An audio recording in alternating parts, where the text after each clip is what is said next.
Lorsque je n'en peux plus. Chers frères et sœurs, est-ce que ça vous arrive des matins de vous dire je ne suis pas capable de me lever, je n'ai pas l'énergie, je n'ai pas la force.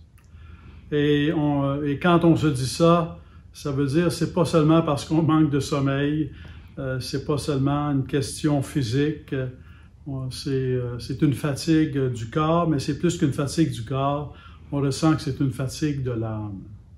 Quand on n'en peut plus, c'est une fatigue de l'âme. Qu'on n'entend peu plus devant cette pandémie, c'est comme on est fatigué, en même temps c'est comme notre âme est fatiguée, on n'en peut plus. Comment prendre soin de notre âme lorsqu'on n'en peut plus? Lorsque notre corps n'en peut plus, on sait quoi faire. On sait le reposer, on sait en prendre soin, on sait boire de l'eau, on sait le nourrir. Mais quand notre âme est fatiguée, on ne sait pas toujours quoi faire. Et pourtant, la réponse, elle est devant nous.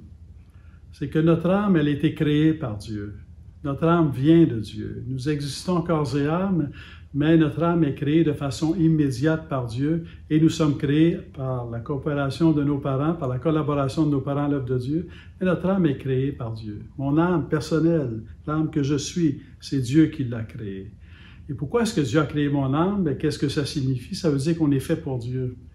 Et donc, cette fatigue de l'âme, une façon d'en prendre soin, c'est de prier, c'est de dire Seigneur, c'est d'ouvrir la Bible, c'est de lire la Bible, c'est la prière, c'est de découvrir la prière, de redécouvrir la prière.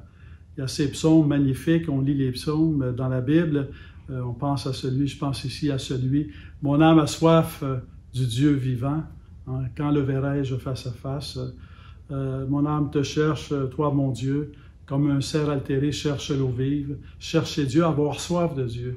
Découvrir que mon âme existe comme soif de Dieu et découvrir le chemin de la prière.